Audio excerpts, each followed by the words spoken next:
The story of the betrayal and crucifixion of Jesus Christ. The night was heavy, the air thick with silence.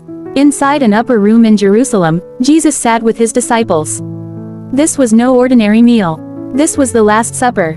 The table was set with bread and wine, but the hearts of those gathered were troubled, for Jesus had spoken words that shook them to their very core. Jesus lifted the bread, broke it, and said, "Take, eat, this is my body, given for you." Then he lifted the cup and said, "This is my blood, shed for many for the forgiveness of sins. Do this in remembrance of me." And then came the words that pierced through the silence. "Truly I tell you, one of you will betray me tonight."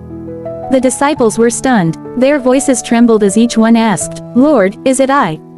Jesus' eyes scanned the room and fell upon Judas.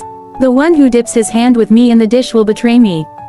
Judas lowered his eyes, hiding the darkness in his heart. After the meal, Jesus and his disciples went out into the night, to the Garden of Gethsemane. The moon shone faintly, shadows danced among the olive trees. Jesus fell to his knees, his soul in deep anguish. "Father, if it be possible, let this cup pass from me.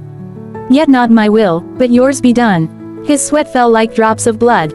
His disciples, meanwhile, could not stay awake. They slept while the Son of God wrestled with the weight of the world. Suddenly, torches appeared in the distance. Soldiers, priests, and officials came with swords and clubs. Judas led them. He approached Jesus, greeted him, and kissed him. "Friend," Jesus said, "do what you came to do." With that kiss, the betrayal was sealed. The soldiers grabbed Jesus. Peter, in anger, drew his sword and cut off the ear of a servant. But Jesus stopped him. "Put your sword away. Shall I not drink the cup the Father has given me?" And with mercy, he healed the man's ear. They dragged Jesus to the house of the high priest. There, he was mocked and falsely accused. Men slapped him, spat on him, and blindfolded him, demanding, "Prophesy to us, Messiah. Who hit you?" Meanwhile, outside in the courtyard, Peter stood by a fire. A servant girl looked at him. "You were with Jesus," she said. But Peter denied it. Again, another said, "You are one of them." And again, he denied. A third time, someone insisted, "Surely you are his disciple." Peter cursed and swore, "I do not know the man." Immediately, a rooster crowed. Jesus turned and looked at Peter. Peter remembered his words, "Before the rooster crows, you will deny me 3 times." Peter wept bitterly. At dawn, Jesus was taken before Pilate, the Roman governor. Pilate questioned him, "Are you the king of the Jews?" Jesus answered, "You say so." Pilate found no guilt in him, but the crowd roared, "Crucify him! Crucify him!" Pilate washed his hands, declaring, "I am innocent of this man's blood." Yet, to satisfy the people, he handed Jesus over to be crucified. The soldiers stripped him and put a scarlet robe on him. They twisted a crown of thorns and pressed it into his head. They mocked him, bowing down, saying, "Hail, King of the Jews!" They spat on him and struck him with a staff. Blood ran down his face. Then, they forced him to carry the heavy wooden cross through the streets of Jerusalem. The crowd jeered and cursed as he stumbled under the weight. His back torn with whips, his body weak from beatings. 3 times he fell, and each fall echoed like thunder in the hearts of those watching. A man named Simon of Cyrene was forced to help him carry the cross.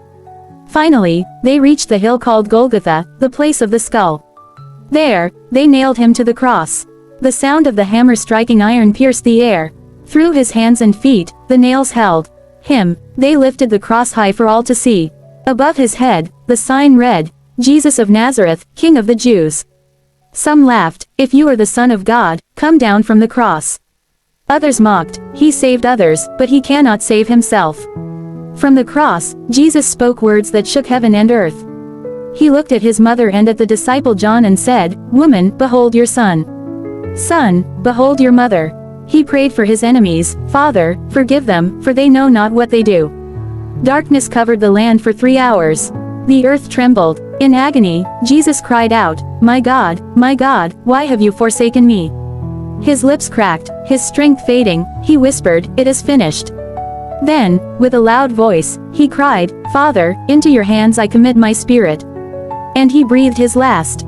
The ground shook violently. The temple curtain was torn in 2 from top to bottom. Graves opened, and even the centurion, watching all, declared, "Truly, this was the Son of God." Women stood afar off, weeping. The sky remained heavy with sorrow. And yet, in that moment of darkness, a light of salvation was born. For by his wounds, the world was healed. By his sacrifice, mankind was redeemed.